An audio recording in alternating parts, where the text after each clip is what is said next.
In this video, we will see an example of graphing a feasible region subject to constraints. We're going to mark the corners of the feasible region. So here we have some constraints listed. We're going to begin by graphing those lines and shading the correct sides of the line. So starting with the first equation, I am going to first get it into the form y equals mx plus b so that I can graph it correctly. That means I'm going to isolate y. Please just go away. Okay.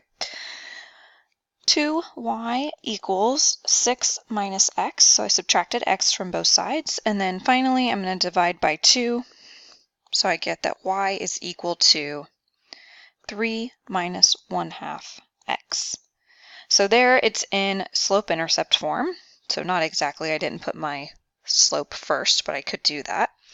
Y equals negative 1/2 x plus 3. So I have a slope of negative 1/2, and I have a y-intercept of 0, 3. 1, 2, 3, and then negative 1/2. So we want to plot those points, and we want to draw the line. So there we have our line.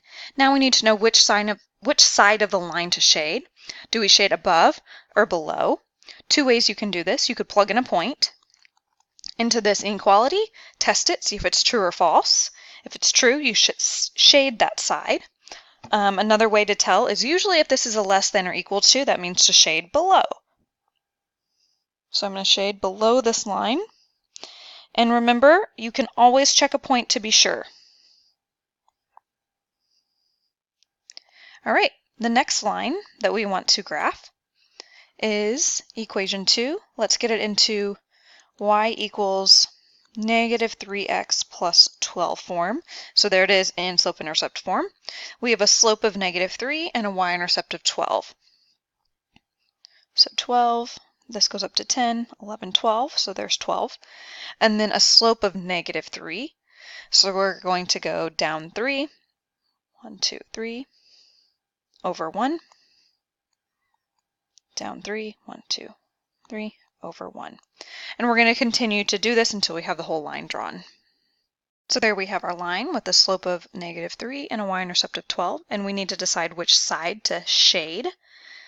So again, like I said, we can plug in a point, or we can look at the sign, less than or equal to, means that we're going to shade to the left-hand side. Again, always plug in a point if you want to check and be sure. And we start to see where that low overlapping area is, where it's turning red. Okay, we have two more constraints to graph. We have that x and y must be greater than 0. So that means that we are drawing on our axis, x equals 0 and y equals 0. So as equations, x equals 0, y equals 0. So I'm going to draw two lines on the axes. So here we have x equals 0, and here we have y equals 0. And both of those must be positive. So let's start with x equals 0. We want only positive x values. So instead of shading, because it's kind of getting clunky, sometimes I like to do this, which denotes I'm only looking to this side. And then only positive x values means I'm only looking up, above the y-axis.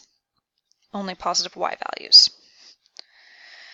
So now if we see where all the overlap is, so we want to look where it's overlapped to be that red color, and where both x and y are positive, and you might be thinking, well, only x and y being positive only happens in this quadrant, and that's correct.